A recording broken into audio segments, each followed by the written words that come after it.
Bonjour à tous et à toutes, et bienvenue dans cette nouvelle vidéo. Aujourd'hui, nous allons parler d'un sujet qui nous concerne tous, les émotions. Vous savez, ces sensations qui nous envahissent parfois et qui peuvent nous faire perdre nos moyens, nous rendre tristes, en colère ou anxieux. Comment gérer ces émotions? Que faire quand on se sent débordé ou submergé par elles? C'est ce que nous allons voir ensemble dans cette vidéo. Tout d'abord, il faut savoir que les émotions sont naturelles et utiles. Elles nous renseignent sur notre état intérieur, nos besoins, nos valeurs, nos désirs. Elles nous aident aussi à communiquer avec les autres, à exprimer ce que nous ressentons, à créer du lien. Les émotions sont donc des alliés, à condition de savoir les écouter et les réguler.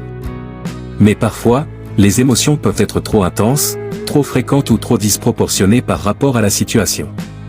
C'est ce qu'on appelle le débordement émotionnel. Il peut être causé par des événements traumatisants, des croyances négatives, un manque de confiance en soi ou de soutien social.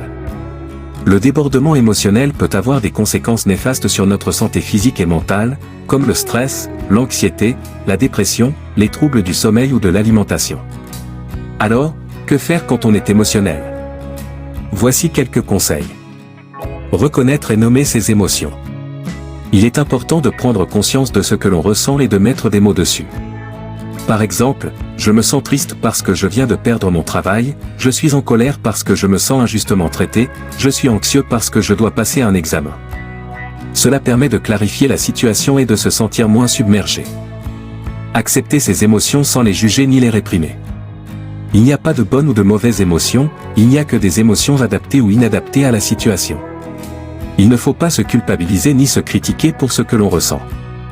Il faut plutôt accueillir ces émotions avec bienveillance et compassion, sans chercher à les éviter ou à les contrôler. Exprimer ses émotions de manière constructive. Il est essentiel de ne pas garder ces émotions pour soi, car elles peuvent s'accumuler et ressortir d'une manière ou d'une autre.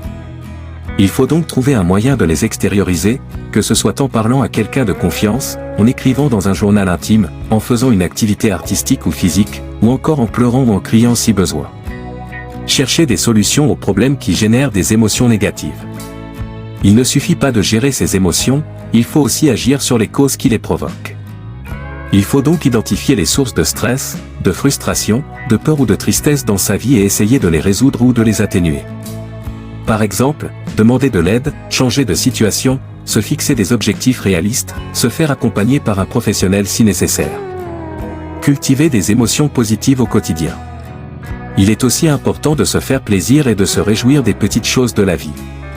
Il faut donc s'accorder du temps pour soi, pour ses loisirs, pour ses proches. Il faut aussi pratiquer la gratitude, la bienveillance, l'humour et l'optimisme. Ces attitudes favorisent le bien-être et la résilience face aux difficultés.